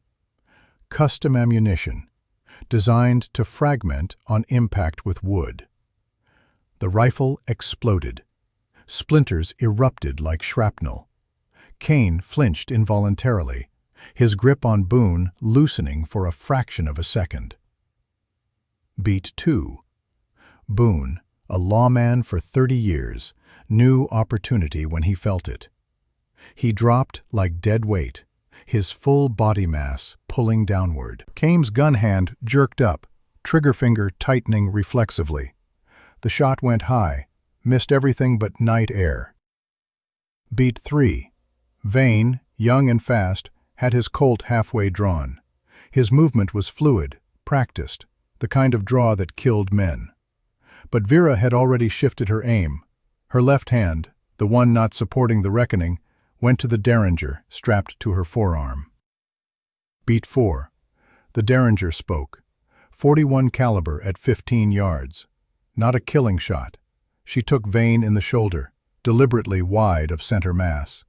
The impact spun him, his draw interrupted. His Colt fell from nerveless fingers. Beat 5. Cain recovered, bringing his gun back toward Boone, who was rolling away across the veranda floor. Kane's face showed calculation. If he couldn't have the canyon architect, he'd take the marshal. Finish what he started. His finger began to tighten. Beat 6. Thane Caro, bleeding from his shoulder, pushed off the wall. In his left hand, his offhand, weaker but still functional, was a small derringer he'd kept hidden, the kind of backup weapon professional survivors carried. "Family," Thane rasped, his voice thick with blood and something that might have been grief. "Is still family." He fired. Beat 7. The small-caliber round took Kane through the heart. Not fancy, not precise, just close and final. Kane's eyes widened. His gun fell. He staggered, hand going to his chest, came away red. Beat 8. Kane Blackridge collapsed to his knees, then fell forward, face first, onto the veranda floor, dead before his body stopped moving. Smoke curled in the lamplight. The whole exchange, from first shot to Kane's death, had taken less time than it took a man to take 2 full breaths. Vera lowered the reckoning. Her derringer disappeared back into its concealed holster. Thane clutched his shattered shoulder, whimpering. Not a threat anymore. Thane Caro sagged against the wall, his derringer falling from slack fingers, blood loss and shock catching up. Boone scrambled to his feet, grabbed Kane's fallen pistol, and covered both remaining men. "Don't move," he ordered. His voice was steady despite 2 days of captivity and nearly dying seconds ago. Vera walked forward, climbed the veranda steps, stood looking down at Kane Blackridge's body. "You were wrong about one thing," she said quietly to the corpse. "I'm not a weapon. Weapons don't choose, don't feel, don't grieve." She looked at Thane, who met her eyes. 39 years old, but aged decades by his brother's betrayal. "Your brother died at Cold Harbor fighting for a cause," Vera said. "That was war. Terrible, but war. What Kane did?" She gestured at the body. "That was murder. Calculated. Personal. And it made everything that came after, every death, every burned home, every terrorized family, just pieces in his game." Thane's jaw worked. "I didn't know." "About any of it? About Alaric? About Kane using me?" "I believe you," Vera said, and meant it. Ashfall and his men arrived, securing the scene, taking custody of Vane and the other survivors. 6 lawmen total, but they'd played their part perfectly. Boone limped over to Vera. "You came," he said, voice rough. "Of course I came." Kane was right about one thing. Boone studied her. "You are the canyon architect. The question is, what happens now?" Vera looked at the burning station, at the scattered syndicate members being bound and processed, at Kane's body being covered with a tarp. "Now," she said, "now the law does its job. You take statements, file reports, bring these men to territorial court." "And you?" "I go home. Try to remember who I was before all this started." She turned to leave, paused. "Marshal, the ironwood vaults, all 7 of them." Boone waited. "I'm sealing them, permanently. No one should have that kind of power, not even me." She met his eyes. "Especially not me." 3 weeks later, the territorial court in Santa Fe delivered its verdicts. Thane Caro, 25 years federal prison for extortion, conspiracy, and accessory to murder. He took the sentence without protest, looked almost relieved. Vane and the remaining lieutenants, 15 years each, various charges. The Crimson Hammer Syndicate was finished, broken, scattered to history. Vera attended the sentencing, sat in the back of the courtroom, said nothing, watched justice delivered through legal channels instead of rifle barrels. It felt right, clean, but it didn't erase what she'd done to get here. After the verdicts, she walked out of the courthouse into bright New Mexico sunlight. Ashfall was waiting by the horses. "You did it," he said. "We did it," Vera corrected. "Your network, Boone's testimony, the law. But you're the one who brought them down." Vera swung into the saddle. "And I'll carry that weight until the day I die. Every man who fell, every choice I made, all of it." She turned her horse toward Copperstone Canyon. "But I'm done being the canyon architect. That chapter closes today." 6 weeks after Blackwater Station fell, Vera stood at what remained of her trading post in Copperstone Canyon. Ashfall was there, along with men from 3 settlements. They'd already cleared the burned timbers, laid new foundation stones, framed the first walls. "We figured you'd rebuild," Ashfall said. "Thought we'd help." Vera looked at the structure taking shape. Smaller than before. Simpler, but solid. Honest. "Thank you," she managed, throat tight with emotion she'd suppressed for weeks. Over the next month, the trading post rose from ash. Different than before. No hidden weapons, no tactical advantages. Just a place where people could buy supplies, share news, and feel safe. Ironwood Supply, established 1872, rebuilt 1879. The sign over the door was new, but the purpose remained unchanged. Serve the community. Treat everyone fairly. Build instead of destroy. The trading post reopened in December, just as winter settled over the territory. Vera served customers with genuine warmth now. The weight she'd carried since Alaric's death had shifted. Not gone, it would never be gone, but different, manageable. Marshal Boone visited twice a week, never mentioned Blackwater, never asked about the vaults, just checked in, made sure she was holding together. The settlements passed new laws, against protection rackets, against intimidation, small changes, but changes that mattered. And slowly, life returned to something resembling peace. But Vera Ironwood never forgot what lived beneath the surface. Late at night, when the trading post was locked and the lamps were out, she would sometimes visit the hidden caches, check the seals, ensure the weapons remained preserved. The compounds stayed stable. The mechanisms stayed calibrated. Not because she wanted to use them, because she understood that evil didn't end with Cain Blackridge's death. It just waited, changed faces, found new methods.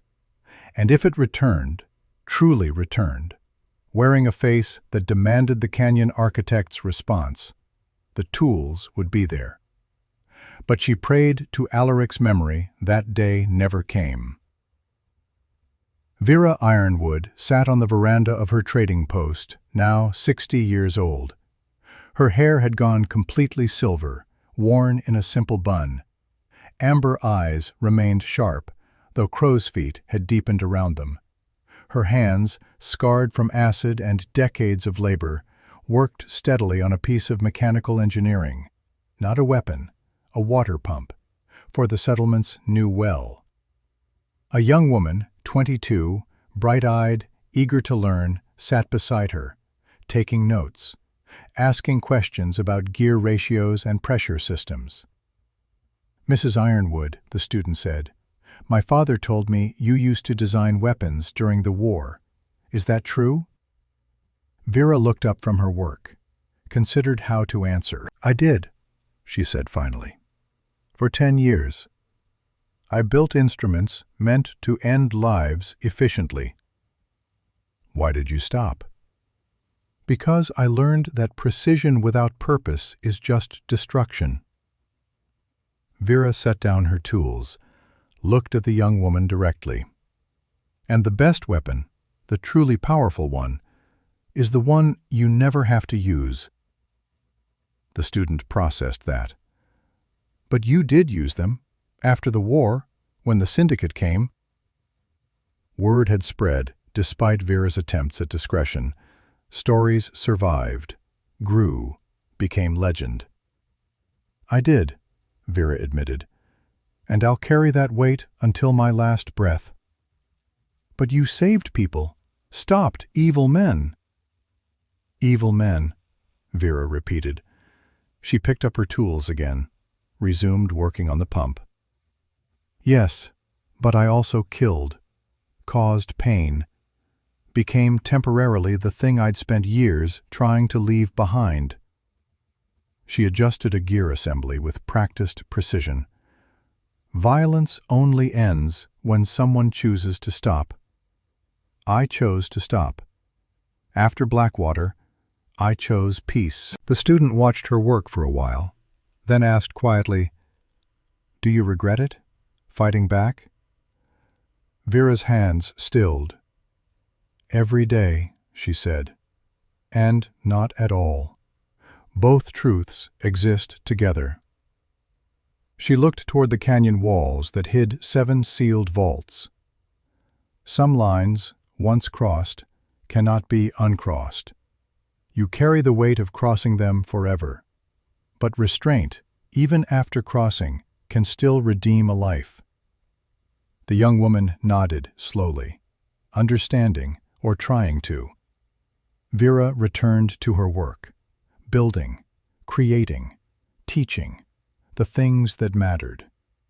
Vera Ironwood passed peacefully in her sleep on a Tuesday morning in April, 77 years old.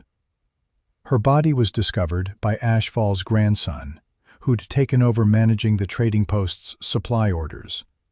She died as she'd lived the last 32 years, quietly, without drama, surrounded by the tools she'd used to build rather than destroy. Her will was simple and direct. The trading post would be donated to Copperstone Canyon Township, maintained as a community resource, free supplies for widows, orphans, and veterans, funded by a trust she'd established years prior through careful management and frugal living. The 7 ironwood vaults? Their locations died with her. Ashfall claimed he'd helped her seal them permanently before her death. Others said they remained hidden, waiting. Some treasure hunters searched for years, finding nothing. What history knows for certain is this. Vera Ironwood spent 39 years after Alaric's death, choosing peace over vengeance. She built a life, served her community, taught young people skills that helped rather than harmed. But when evil came to her canyon in 1879, she responded with the precision of an architect and the restraint of a woman who understood the true cost of violence. She lived to see automobiles, electric lights, airplanes. The frontier she'd known transformed into something almost unrecognizable. But she never forgot where she came from, who she'd been, what she was capable of.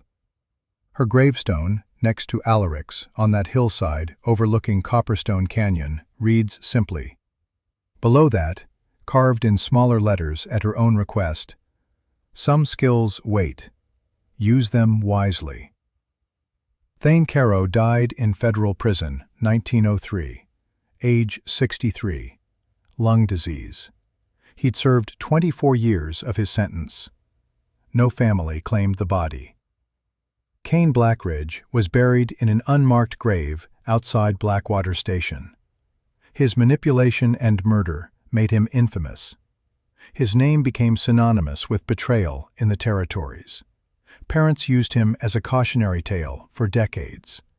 the Crimson Hammer Syndicate became legend, whispered in saloons across 3 territories, about what happens when violent men underestimate a widow, when they mistake patience for weakness, when they forget that some people build weapons that can dismantle entire organizations.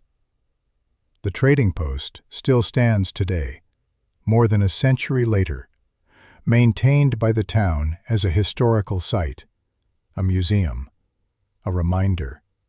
And old-timers, the few who remain and remember, still tell the story about bandits who burned a widow's trading post in October 1879, never knowing the entire canyon had become her hidden arsenal, never realizing they'd awakened the canyon architect, never understanding that the most dangerous weapons aren't the ones that make the most noise. They're the ones built by patient hands, deployed with precision, and wielded with restraint until the moment restraint is no longer possible. Some lines, once crossed, cannot be uncrossed. But mercy can follow justice. Peace can follow war. And the person who builds can be stronger than the person who destroys. Vera Ironwood understood all of this. That's why she lived 77 years. That's why her legacy endured. That's why her story matters. Remember that. Thank you for traveling this journey with us. Vera Ironwood's story reminds us that strength comes in many forms, that mercy can be more powerful than violence, that legacy isn't built in moments of destruction, but in decades of choosing to build instead. If this story moved you, hit that subscribe button. Leave a comment telling us what resonated with you. Share this with someone who needs to hear about restraint, precision, and the courage to choose peace. There are more stories waiting, more legends beneath the western sky, more lessons about honor, sacrifice, and what we leave behind when we're gone. Until next time, may you find your own balance between strength and restraint. Thank you, and God bless. The stories presented here are creative expressions, mixing historical inspiration with dramatized scenes. AI tools contribute to elements of voice, imagery, and structure, but every story is refined by human editors to ensure authentic emotional impact.